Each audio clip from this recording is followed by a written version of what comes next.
Bugungi suhbatimizda jinlarni kuydirish xususiyatiga ega bo'lgan bir kalimani e'tiboringizga havola qilamiz.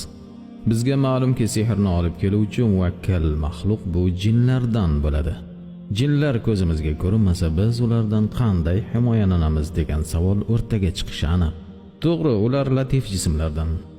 Latif jismlarga havo, shamol, farishta, jin va har xil radiot va teleto'lqinlardan iborat narsalar kiradi. Bu olamni yaratuvchisi shunday tadbirlar olganki, osongina 2-3 kalima bilan ulardan himoyalanishni tashkil qilib bergan. Bizga qolgani shukr qilib uni vazifa qilib olib doimiy o'qib yurishdir. Salafi solihlar davrida bir voqea yuz beradi. Bir kishi safarga chiqib bir joyga yetganda to'nkirib qoladi. Shunda bir daraxt ostiga jinlar jam bo'lganlarini ko'rib qoladi. Ular podshohlarini taxti bilan ko'tarib keladilar. Podsho kela sola Urva ibn Zubayrni aql hushidan ayirishga muvakkal qilingan vakilimiz qayerda deya so'raydi. Shunda jinlar bir zumda uni keltiradilar. Podsho nima bo'ldi ishing deya so'raydi. U esa boshini quyi solib hech qanday natija bo'lmaganini aytadi. Shunda boshqa bir jin turib, bu ishni menga bering, men uddalayman deydi. Shunda haligi jin hech kim buni bajara olmaydi deydi. U ertalab va kech bir kalima o'qiydiki, jin zoti yaqiniga bora olmaydi. Borsa bir uchqun chiqib kuydiradi. Bunga hech kim toqat qila olmaydi dedi.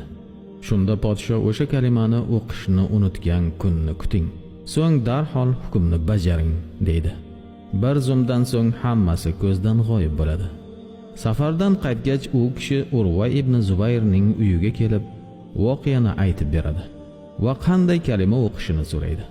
Shunda Urva ibn Zubayr ushbu kalimani 3 marotaba ertalab va kech qoldirmay o'qib yurishini aytadi. Bismillahirrohmanirrohim.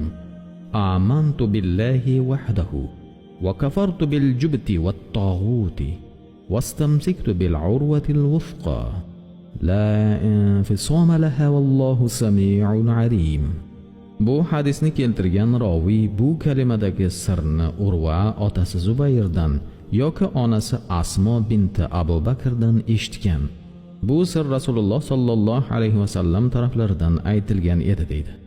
Marhamat, sehrdan qo'rqqan kishi buni ertalab va kech o'qiydigan virdlari orasiga qo'shib olib 3 marotabadan o'qib yursin. Bu voqealar bizga ibrat bo'lishi uchun bo'lgani aniq. Bir shogirdimiz bo'lardi, tez-tez jin bosib turardi. Bu kalimani o'qiy boshlagandan beri mana 13 yildirki biror marotaba bosiriq bosmaydi deydi. Uyqusi ham, sog'lig'i ham joyida.